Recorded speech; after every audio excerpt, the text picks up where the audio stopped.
Alright, guys. The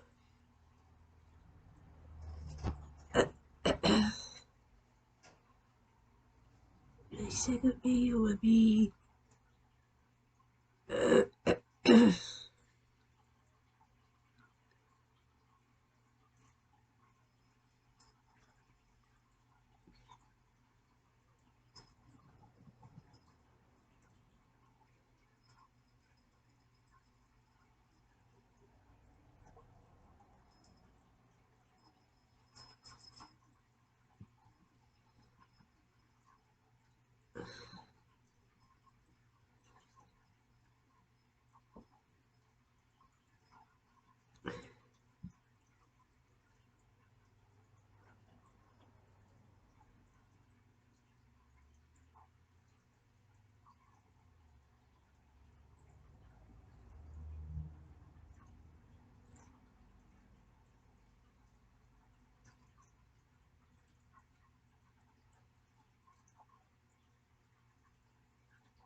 let's do the 11-year-old girl that was,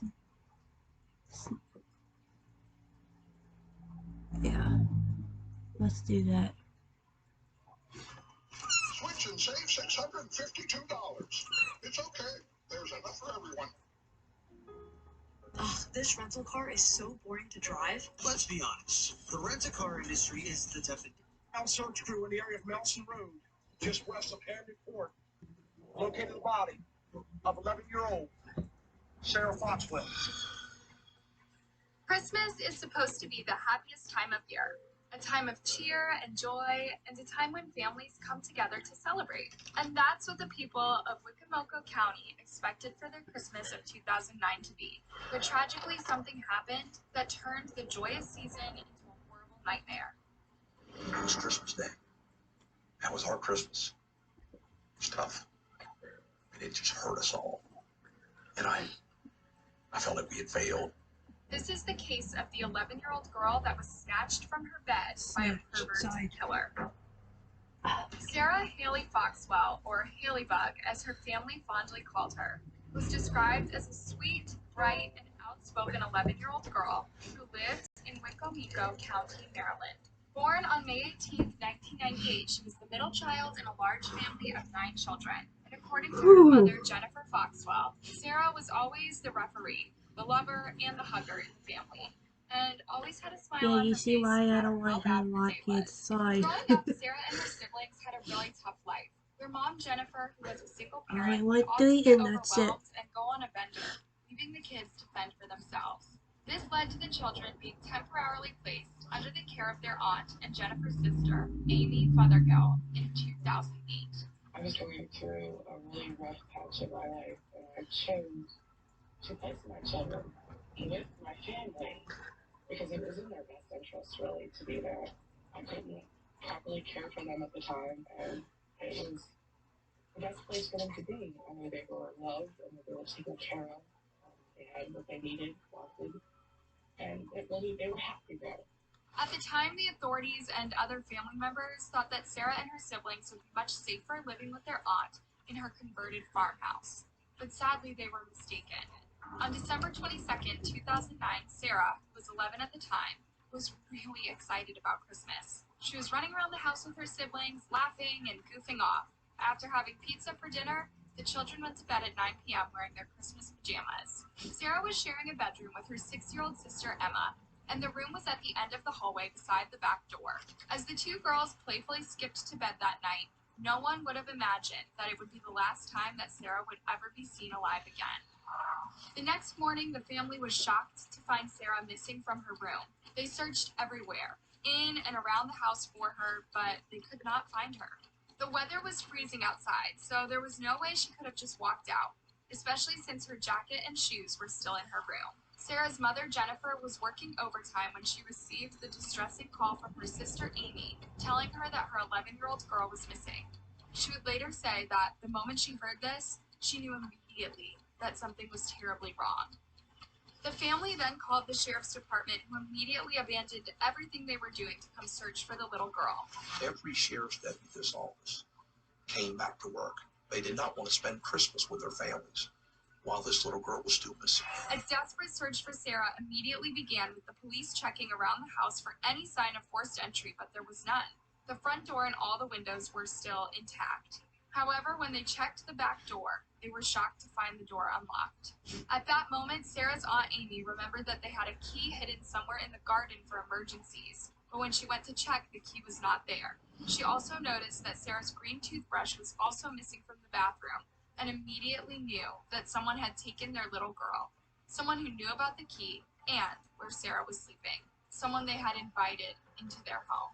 A statewide Amber Alert was issued for Sarah as thousands of volunteers combed through the area searching for the little girl. Meanwhile, as the police were trying to figure out who had taken Sarah, a terrified Emma was watching by the sidelines, trying to gather the courage to tell what she had seen.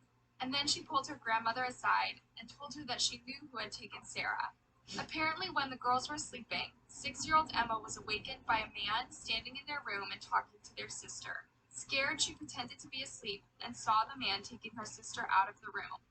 Emma later described the man in detail, saying that he was wearing blue jeans, an orange jacket, and white sneakers. But what was even more chilling, she said that she recognized the man because he had been to their house several times. It was Mr. Tommy. Burberry Hero, the new fragrance for men. The Mr. Tommy that Emma was talking about was actually 30-year-old Thomas Legs, an ex-boyfriend of their Aunt Amy. Amy told the police that Thomas knew about the emergency key in the garden and the bedroom that Sarah slept in. While the two were still dating, Thomas would frequently visit the house and interact with the children. But since their breakup a month ago, Amy said that she hadn't heard anything from him. With this information, investigators immediately checked their records to see if they had anything on him. What they found was totally horrifying. It turns out that Thomas was actually a sick perv who had a twisted fascination for young girls. He had been arrested and convicted multiple times and was even a registered offender in both Maryland and Delaware. In fact, the registry in Delaware described his risk level as high and noted that he was unemployed. In 2001, he was sentenced to 7 years in prison for reportedly violating a teenage girl. However, he only served 6 months of the sentence before he was released on parole for good behavior. Then, just a few months before Sarah's kidnapping, he was arrested again for assaulting a young woman in her home. The woman told the police that he broke into her home through a window at 4 a.m. and was standing over her bed undressing when she woke up. He was actually out on bond when the incident with Sarah happened. Amazingly, Sarah's aunt allegedly knew about Thomas's history early in their relationship, but he somehow managed to convince her that he was not a bad guy, and that he was not in his right mind when he did all those things, but he was okay now. And she actually believed him and let him into her life, not knowing she was letting in a monster. The police were able to find Thomas in the shed where he lived on his parents' property, but when they questioned him about Sarah's disappearance, he completely denied having anything to do with it, claiming he was at a bar with a friend when the incident happened. What was your relationship with the girl? Did you like you? We all seem to get along great. Try to be very cautious around the younger girl because of my past and everything else, just so there's no mistakes. So don't be alone with them or anything like that. And which if you talk to Amy, she should be able to confirm I'll never let me when we were together. When he asked why Emma would point a finger at him, he actually claimed that the 6-year-old was a troublemaker and was making things up. Although the police did verify that Thomas was indeed at a local bar sometime that night, they could not confirm his whereabouts between 1 a.m. to 7 a.m., which is the time when Sarah was taken. When the police checked his phone records, they found that he had texted several women trying to get them to meet up with him, but they all refused. Then, when the police searched his gold pickup truck, they found a green toothbrush and a lollipop. The toothbrush was soon confirmed to be Sarah's. But where was the little girl, and what had he done with her? 11-year-old Sarah Foxwell was wearing Christmas pajamas and a John Deere t-shirt. When she went to bed Tuesday night, her family reported her missing Wednesday morning. Wacomico County is now being scoured by teams of searchers and helicopters, beating through frozen, swampy woods. And this man, 30-year-old Thomas James Legg, is in custody, charged with burglary and kidnapping. Investigators say he is not cooperating. And on Christmas Eve, they say they're not giving up the search. We are not giving up hope. We will always maintain faith. We will find Sarah Foxwood.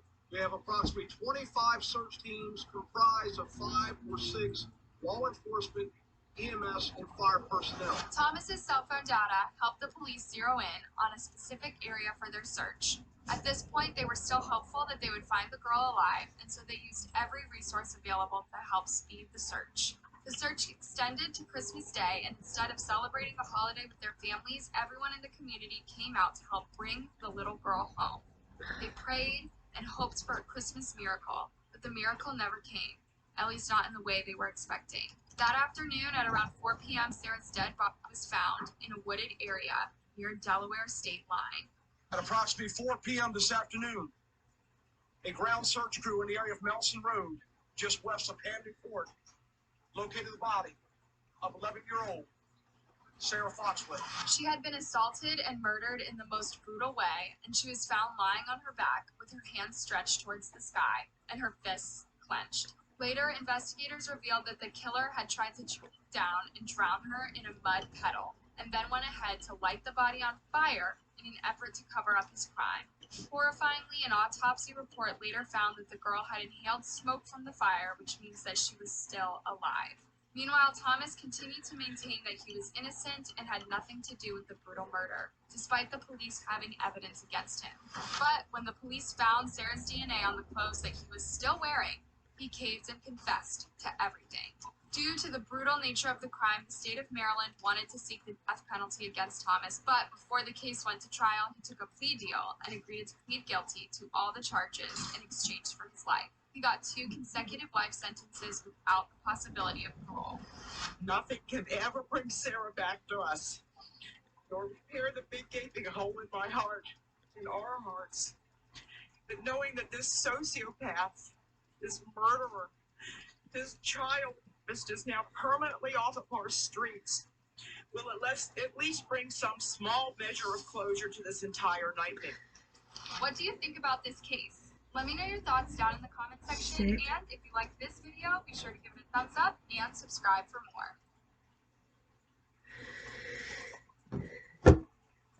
I will see you the video, so I see you then.